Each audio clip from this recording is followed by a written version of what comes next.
एक मार्केट में हवा फैलाई गई है, दिल दिल चाहता है, दिल मेरे कंट्रोल में नहीं है। और इसके बाद इतने हजारों संख्या में गाने बनाए गए है ना। हर गाना वो दिल के आसपास घूम रहा होता है, सही है। यहाँ पे कितने लोग बायोलॉजी पढ़े हैं 6th 7th 8th में? सबने पढ़ा है? सबने पक्का श्योर? तो एक बात बताओ, हृदय का ब्लड पंप करने के अलावा दूसरा क्या काम है? आपका हार्ट हो ना, हार्ट एनो ब्लड पंप करवा सिवाय बीजू कोई काम करो। हमारे बॉलीवुड वालों ने पहला जो हमारे सामने झूठ परोसा, दिल धक धक।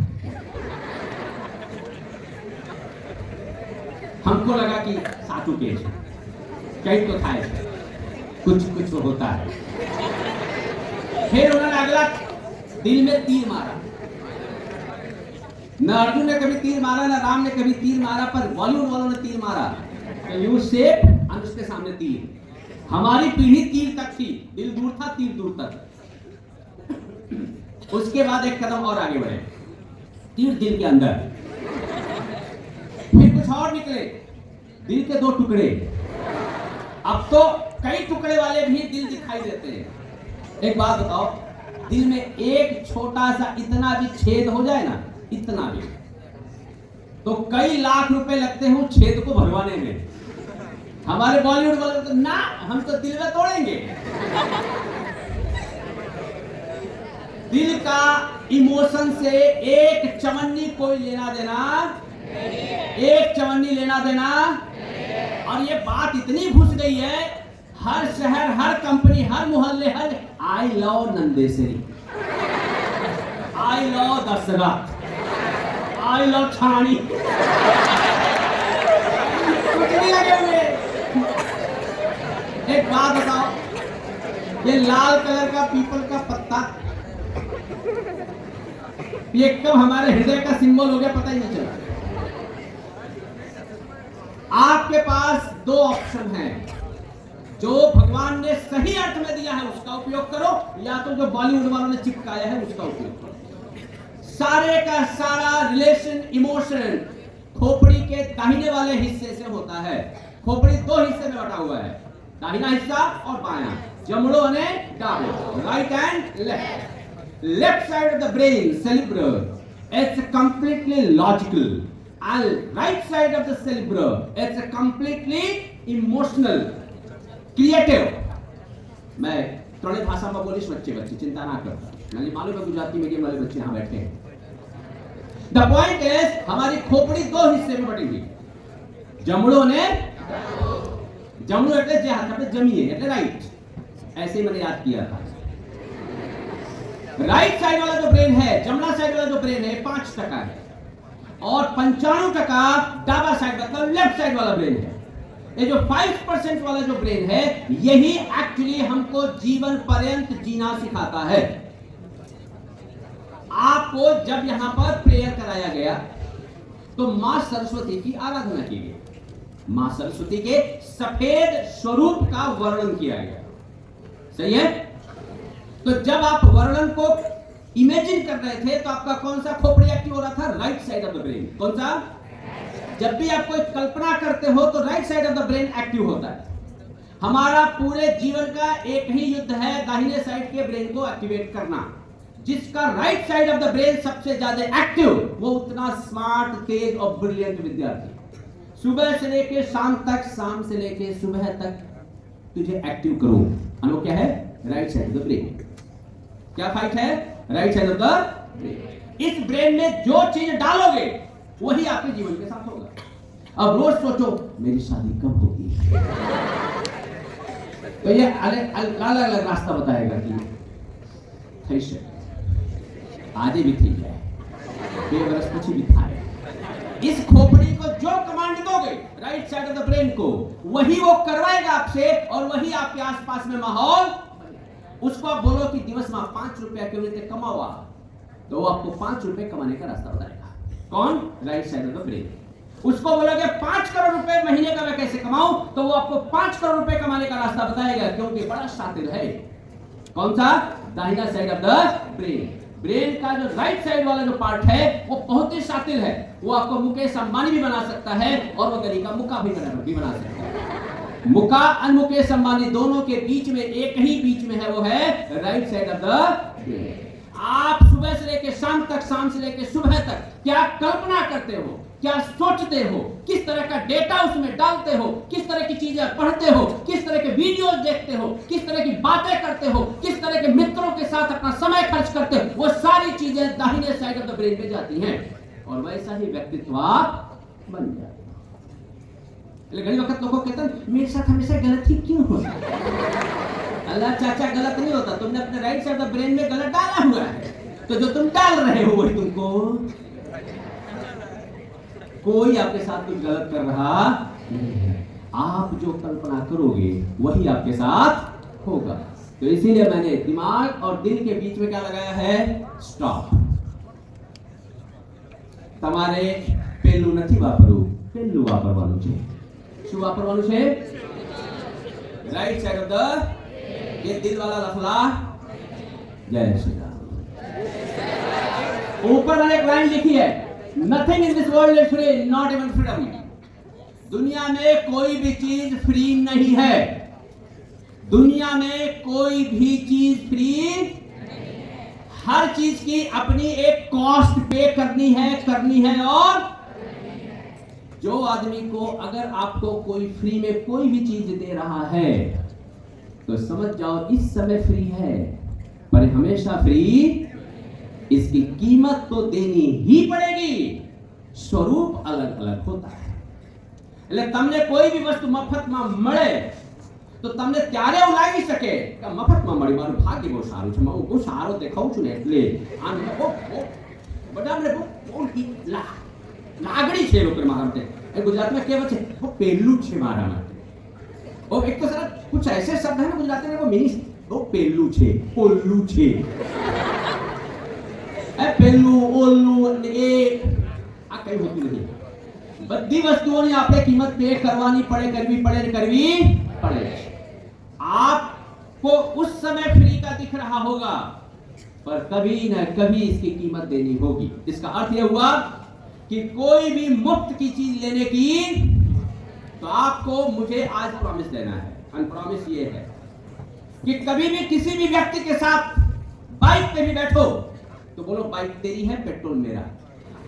मैं पेट्रोल भराएगा, कौन भराएगा? मैं पेट्रोल भराएगा। 50-50। चाय पिएंगे तो तू तेरे पैसे का, मैं मुफ्त की एक चवन्नी जीवन में लेने का नहीं। मंदिर से प्रसाद भी उठाओ तो सामने 10 रुपए दो। भगवान से भी फ्री में प्रसाद लेने का कर्जा मुझे दुनिया में किसी का चाहिए, कर्जा मुझे दुनिया में किसी का भी चाहिए। मुझे हर चीज की वैल्यू पे करनी है, ये मैं अपने आप से वादा करता हूं। हाथ ऊपर करिए एक साथ। मैं आज अपने आप को वादा करता हूं कि मैं कभी भी किसी भी जगह पर, किसी भी शर्त में, किसी भी समय कोई भी चीज न फ्री का लूंगा। क्या लूंगी बोलना है, मैं थोड़ा चेंज करूंगा। न मैं फ्री का लूंगा, न किसी को फ्री का कोई भी चीज मुझे देने दूंगा। मैं 50-50 हर चीज में पार्टनरशिप करूंगा। जिस दिन ये भाव आपके अंदर आ गया कि मुझे हर चीज में बराबरी का भाग है, कोई महिला सशक्तिकरण की जरूरत नहीं पड़ेगी, क्योंकि डे 1 से मैं बराबरी में ही विश्वास। हम पहले जब फ्री वाला खाना शुरू कर देते हैं, फिर बाद में लड़ना पड़ता है हमको भी राइट्स चाहिए। तो पहले फ्री में राइट्स क्यों ले रहे थे? आप फ्री का राइट लोगे तो राइट्स मांगने पड़ेंगे। आप फ्री का राइट्स नहीं लोगे तो मांगना नहीं पड़ेगा, छाती ठोक करके छीनना आएगा। छीन तब पाओगे जब आप पहले से ही अपने अधिकारों को जानो। और यही कारण है आज का जो सेशन है वो सेशन है पॉक्सो एक्ट, अधिकारों का युद्ध। हम चाहे लड़का हो या लड़की, आपको बताऊं, लड़कों को जितना खतरा लड़कों से है, लड़कियों को जितना खतरा लड़कियों से है, उतना लड़कों को लड़कियों से, लड़कियों को लड़कों से नहीं है।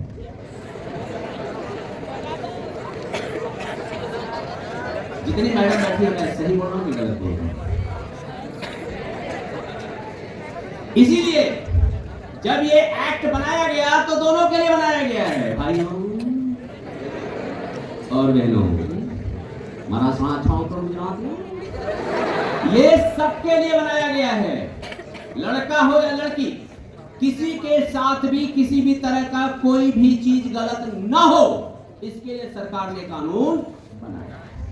पर प्रश्न ये है कि पहले अपन को तो पता चले कि अपन के साथ गलत हो भी रहा है कि नहीं हो रहा है। हमको पता ही ना चले कि हमारे साथ गलत हो रहा है कि नहीं हो रहा है, तो हम इस चीज को आगे नहीं ले जा सकते। सरकार चाहती है कि हर बच्चा 18 साल की उम्र तक जब हो तब तक संपूर्णतः सुरक्षित हो। हर एक बच्चा 18 વર્ષનો થાય ત્યાં સુધી એ સંપૂર્ણતः સુરક્ષિત હોય, એ સરકાર ગેરંટી આપવા માંગે છે। मतलब 18 साल की उम्र तक आप शारीरिक तौर पर, मानसिक तौर पर स्वस्थ रहो, ये सरकार इंश्योर करना चाहती है। आपके स्वस्थ रहने से फायदा क्या है? आपको पहला फोटो दिख रहा है लड़की का? ये लड़की 6ठी स्टैंडर्ड में डिप्रेशन में चली गई। किसे चली गई? अब सवाल है डिप्रेशन क्या होता है? डिप्रेशन मतलब दुखी रहना नहीं होता है। डिप्रेशन मतलब बहुत ज्यादा नींद आना, बहुत ज्यादा नींद न आना, बहुत ज्यादा भूख लगना, भूख न लगना। तो हमारे बॉलीवुड वाले गाना बनाते हैं, भूख नहीं लगती मतलब प्यार हो गया है, नींद नहीं आती तो प्यार हो गया। भाई प्यार नहीं, डिप्रेशन में गया तू, दवा करा। इसलिए अच्छे साइकोलॉजिस्ट को मिल। ये प्यार की निशानी नहीं है, किसकी निशानी है? हार्मोन से गड़बड़ हुए आपके, केमिकल लोचा चल रहा है। You need medication. What you need? Medication हमेशा दवा नहीं होती। मेडिकेशन के बहुत सारे फॉर्मेट हैं जो इस लड़की ने लिया। इस लड़की ने अपने फेवरेट टीचर से काउंसलिंग ली और डिप्रेशन से बाहर निकली। તમારાથી કેટલા લોકોને યુપીએસસી કરવું છે ભવિષ્યમાં? આઈએએસ આઈપીએસ બનવાની ઈચ્છા છે? हाँ हाँ, लड़कियों हाथ ज्यादा उठाया, लड़कों ने कम उठाया। ओके, लड़के सोच रहे होंगे पहले से पीछे बिठाया, हम क्यों हाथ उठाया? आगे बिठा दो, हम भी हाथ उठा। अगर आप आईएएस आईपीएस जीपीएससी की तैयारी करना चाहते हो तो धोरण 6, 7, 8, 9 का समाज विद्या, 6, 7, 8, 9 की विज्ञान, 6, 7, 8, 9 का भाषा, so language, social science and science of grade 6, 7, 8 and 9. This is the syllabus for UPSC Civil Services Examination and Gujarat Public Service Commission GPSC Class 1, Class 2. अब एक बात बताओ, आप में से कितने लोग ऐसे हैं जो 6, 7, 8 तीनों पास हैं? सब पास हो? पक्का? श्योर? आईएएस बन गए। 25% सिलेबस हो गया। क्या हो गया? 50% पे तो सिलेक्शन होता है, 25% सिलेबस पूरा हो चुका है, 25% और करोगे आईएएस हो गए। पर पॉइंट ये है, ये लड़की डिप्रेशन में गई थी खराब रिजल्ट के नाते, काउंसलिंग ली और आईएएस एग्जामिनेशन पहले अटेम्प्ट में ऑल इंडिया उसने टॉप किया। ये आपको मैं बता क्यों रहा हूं? बताने के पीछे का कारण है, हर व्यक्ति चाहे यहां पर बैठे हैं, चाहे आगे बैठे हैं, चाहे घर पे बैठे हैं, चाहे भारत की सभी पार्लियामेंट में बैठे हैं, चाहे देश के किसी भी कोने में बैठे हैं, ऐसा कोई आदमी नहीं कह सकता दुनिया में कि जीवन के किसी न किसी पड़ाव पर वो थोड़े समय के लिए अपना कॉन्फिडेंस उन्होंने तोड़ दिया था। वो बैकफुट पे थे, वो अचानक उनको ऐसा लगा था कि अर्जुन की तरह मैं भी हथियार डाल दूं, मैं ये लड़ाई नहीं लड़ पाऊंगा, मैं मैदान छोड़ करके भाग जाऊंगा। ये फीलिंग जगत में हर आदमी को कभी न कभी आती है और कोई भी व्यक्ति दुनिया में नहीं कह सकता कि नहीं मेरे साथ नहीं हुआ है। अगर नहीं हुआ है तो आप अवतार हैं भगवान के, आप फोटो दें, पूजा करेंगे, बाकी आप नॉर्मल व्यक्ति नहीं है। कभी भी ऐसे किसी भी माइंडसेट में जाओ, कोई बड़ी चीज नहीं है। इसमें जाना बड़ा नॉर्मल है, ऑब्वियस है, नेचुरल है, यूजुअल है, सबके साथ होता है। पर इससे लड़ना और लड़के निकलना और महाभारत जीतना अर्जुन है। और इसीलिए मैं चाहता हूं, मुझे भगवत गीता दिया गया है। भगवत गीता में भगवान श्री कृष्ण कहते हैं, व्यवसात्मिका बुद्धिरेके कुरनंदना बहुशाखा अनंताश्च बुद्धियो व्यवसायिनाम। हे अर्जुन, अगर तुम्हें सफल होना है, कुछ प्राप्त करना है, किसी मुकाम पे पहुंचना है, किसी जगह पहुंचना है, तो एक लक्ष्य रख। क्या रख? एक लक्ष्य। और अगर मल्टीपल लक्ष्य की तरफ गया तो तू किसी काम का न रहेगा। तो हमारा लक्ष्य क्या है? कैसे हम मानसिक और शारीरिक स्वास्थ्य के साथ 18 साल तक अपने एजुकेशन को एक सही मुकाम तक लेकर के जाएं। और इसीलिए सरकार ने पॉक्सो एक्ट बनाया, protection of children sexual offences, 2012। उसके बाद सरकार ने इसमें अमेंडमेंट्स करके एंड इसको पूरा पुख्ता एक बड़ा स्वरूप दिया है। आप मैं कारण बताता हूं। बड़ौदा की टोटल आबादी 2021 में लगभग 21 लाख थी। बड़ौदा तक सबको मालूम है, 21 लाख आबादी। ठीक है, अब जो मैं बात बताने जा रहा हूं ध्यान से सुनना, और इस बात में मुझे किसी भी तरह की इंटरनल मस्ती नहीं चाहिए, क्योंकि जब मैं सीरियस बात करूंगा तो मैं सीरियस हूं। 2019 થી 2022 ની વચ્ચે એટલે 4 વર્ષમાં भारत में 13.13 मतलब 13.25 लाख लड़कियां और औरतें गुमशुदा हो गई। 13.25 लाख लड़कियां कहां गई किसी को पता नहीं है। 2019 થી 2022 4 વર્ષમાં 13.13 lakh girls and women they are missing as per the official data. ये सरकारी आंकड़ा है। अगर मैं सरकारी आंकड़े को थोड़ा सा और ज्यादा बड़ा करूं तो शायद इसका नंबर बड़ौदा की टोटल आबादी के बराबर होगा। तो लड़कियां कहीं कहां? हमको पता होना चाहिए, नहीं पता होना चाहिए कहां गई? पता होना चाहिए। अगर ये खोई हैं तो क्या कारण होगा, और अगर ये कहीं पर हैं तो इनके साथ क्या हो रहा होगा, इनके साथ ऐसी क्या व्यवहार किया जा रहा होगा, ये कल्पना करना हमारा काम है कि नहीं है? हाँ या ना? हाँ या ना? हम में से कोई चाहता है कि भविष्य में इस डेटा में हमारा नाम हो? इनके साथ क्या होता है मैं ये बताने जा रहा हूं। ऑन द नेम ऑफ, वो जो दिल वाला मामला है ना, इनको उलझाया जाता है, जिसको हमारे बॉलीवुड प्यार कहता है। प्यार व्यार जैसी कोई चीज नियमतः अगर है तो मेरे परिवार को पता होना चाहिए। जो भी चीज मुझे परिवार से छिपाना पड़े, जो भी चीज मेरे अध्यापकों से मुझे छिपाना पड़े, ये जरूर ही इसमें कुछ ना कुछ गड़बड़ है। उलझाया जाता है, फिर इनको किसी न किसी बहाने से किसी ऐसी जगह बुलाया जाता है ताकि इनको ट्रेस ना किया जा सके, इनको फॉलो ना किया जा सके।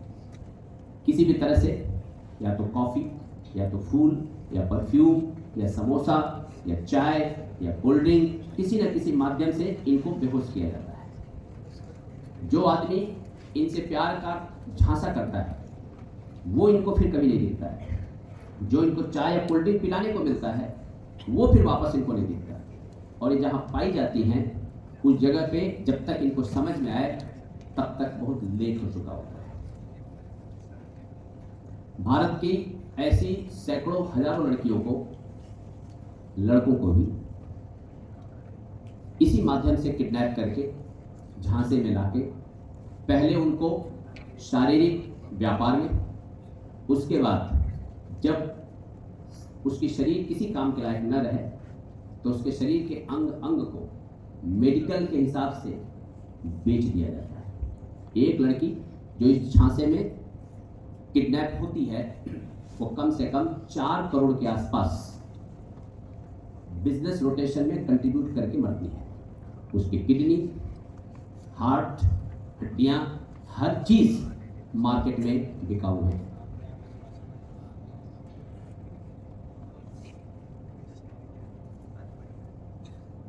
ये बताना इसलिए जरूरी है कि ये सारे के सारे भंवरजाल को तोड़ने के लिए सरकार ने ये एक्ट बनाया ताकि हम इस देश के बच्चों को सुरक्षित रख पाए। पर सवाल ये है, सुरक्षित हम तब रख पाएंगे जब आप जागरूक होंगे, जब आपको समझ में आएगा कि आपके साथ चल क्या है। हर एक घंटे में लगभग 49 जितनी लड़कियों के अगेंस्ट ऑफेंसेस होते हैं। ऑफेंसेस में क्या होता है? चलते चलते आपको आपके ऊपर कमेंट करना, चलते चलते आपको टपली मार देना, चलते चलते आपको घूरना, आपको गाली दे देना, आपको चित्त जलाने। बॉलीवुड में गाने बनाते हैं, हीरोइन अगर पट नहीं रही है तो हीरो आसपास में से नाचता है। ये सब वही है, ऑफेंसेस है। स्ट्रेटेजिकली प्लान के तहत हमारे समाज में एबनॉर्मल चीज को नॉर्मल बनाया गया। लड़की हाँ न बोले तो तब तक पीछे लगे रहो जब तक वो हाँ न बोले। No means no, no means no. उसे नहीं कंफर्टेबल है, वो कंफर्टेबल नहीं है तो नहीं है। आप 5000 गाने उसके आसपास गा लो, नहीं मतलब नो मीन्स। पॉइंट बड़ा क्लियर है। जो व्यक्ति अगर दूसरे व्यक्ति का सम्मान नहीं कर सकता, उसके भावनाओं का रिस्पेक्ट नहीं कर सकता, वो जगत में किसी का रिस्पेक्ट नहीं कर सकता।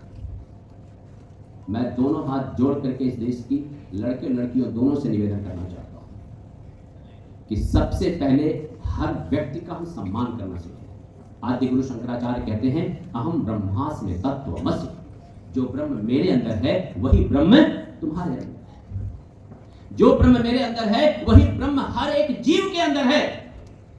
तो जो सम्मान मैं पाने के पात्र हूं, वही सम्मान यहां बैठा हर एक व्यक्ति पाने का पात्र है। जे सम्मान मने મળવું જોઈએ, એ सम्मान દરેક વ્યક્તિને મળવું જોઈએ। જે જીવનનો અધિકાર મને છે, એ જીવનનો અધિકાર દરેક વ્યક્તિ માટે છે। જે દિવસે આ ભાવના તમારી અંદર આવશે, आप किसी भी तरह का वायलेंस करने से, किसी के भी इमोशन को हर्ट करने से आप अपने आप को बचाएंगे जरूर। मैं चाहता हूं कि किसी भी व्यक्ति से जुड़ने से पहले अच्छे से परखो। मैंने शुरुआत में कहा लड़कियों के लिए सबसे ज्यादा दिक्कत लड़कियों से है, लड़कों को सबसे ज्यादा दिक्कत लड़कों से। बोला था कारण। किसी लड़के को कैसे पता चले कि मेरी सहेली की वीकनेस क्या है? मान लो मैं एक लड़की हूं, मेरी एक सहेली है, दोनों सहेलियां हैं, तो कोई ना कोई वीकनेस सबका होता है। कोई भी व्यक्ति जगत में संपूर्ण तो नहीं है। हम अवतार भगवानों में भी कमियां थी, तो हम तो फिर भी नॉर्मल लोग हैं। तो मेरी कमजोरी किसी लड़के को कैसे पता चलेगी? मतलब किसी न किसी सहेली के माध्यम से बात पहुंच रही है। सही है गलत? हमारा पहला शत्रु मेरे सबसे नजदीक का व्यक्ति है। इसीलिए लड़कियां लड़कियों को फ्रेंड बनाए, लड़के लड़कों को फ्रेंड बनाए। उसके पहले हमको जानना होगा कि कहीं ऐसा तो नहीं कि किसी जाल के हिस्से में मैं उलझा हुआ हूं। जो सबसे नजदीकी व्यक्ति है वही सबसे नजदीक से सबसे जोर का घाव करता है। सबसे नजदीकी का व्यक्ति कटप्पा ही बाहुबली को तलवार मार सकता है, दूसरा कोई नहीं मार सकता। कटप्पा ही सबसे नजदीक थे बाहुबली के। सही की गलत? और बाहुबली को सबसे ज्यादा विश्वास किस पे था? और बाहुबली को तलवार किसने घोंपी? हमारे जीवन में भी कोई ना कोई कटप्पा आस पास में है, और वो हमें तलवार घोंपना, हमको ढूंढना है कि कौन व्यक्ति मेरे विरुद्ध है, कौन व्यक्ति मेरे प्रगति में चाहता है। अब हमको यही चीज समझने में श्लोक बोला है, वो सात्विका बुद्रे एक नंदना भवशाखा अमृताश्च। मेरा लक्ष्य क्या है? मैं स्टैंडर्ड 9th में हूं और मैं मेडिकल करना चाहता हूं। तो मुझे ऐसे लोग ढूंढने हैं जो मेडिकल की तैयारी कर रहे हैं। सही की गलत? मुझे मेडिकल की तैयारी करने को कौन से लोग चाहिए? जो मेडिकल करना चाहते हैं।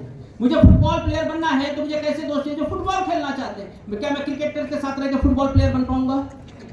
मुझे अगर शटल बैडमिंटन खेलना है तो क्या मैं क्रिकेटर के साथ रहूं कि फुटबॉल प्लेयर के साथ रहूं? मैं शटल वालों के साथ रहूंगा। तो जिधर मुझे जाना है, मित्र भी मुझे उसी क्षेत्र के होने चाहिए। अब मान लो कि तुमको देना है नीट, जाना है मेडिकल में, और तुमने दोस्त ऐसे बनाओ जो रील बना रहे हैं, छपा के चले, तो क्या होगा? नीट गया इधर, एमबीबीएस गया इधर, और तुम गए भगवान जाने किधर।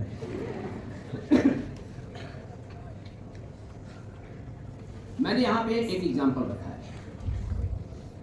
ये एक मछली है जो जापान में पाई जाती है, जिसका नाम है कोई। क्या नाम है? इसके 3 बच्चे एक ही समय पैदा हुए थे, अलग अलग जगह पे रखा गया।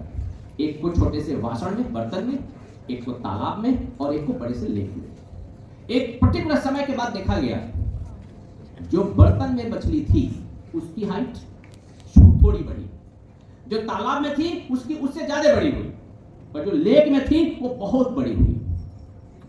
तो पाया गया कि जितना बड़ा होगा जगह मछली की साइज उतनी बड़ी। लाइफ भी ऐसी ही है। अगर आप अभी से सोचना शुरू कर दो तो मैंने वो कर आज जीवन तो आ नहीं सकते। बचपन का प्यार इसी के साथ करेंगे हम गंगा पार। तो आप वो बर्तन वाली मछली हो। आपने सोचा कि ठीक है मैं भी एमबीबीएस करना चाहती हूं, वो भी एमबीबीएस कर ले, उसके बाद हम कुछ सोचेंगे। तो आप हो तालाब में, आप साइज तो बड़ी होगी पर वो भी लिमिटेड है। पर आपने सोचा कि अभी मेरी उम्र क्लासमेट के तौर पे है, हम मित्र हैं, कोई कमिटमेंट नहीं है, कोई रिलेशन नहीं है। मास्टर्स खत्म होने के बाद या कॉलेज खत्म होने के बाद अगर हमको लगा कि अभी भी हम साथ बैठ के बातें कर सकते हैं, उस समय सोचेंगे कि हमको क्या करना है। मतलब आप लेक वाली मछली हो। आपको अपने आप को किसी भी तरह के बाउंड्री में बांधने की आवश्यकता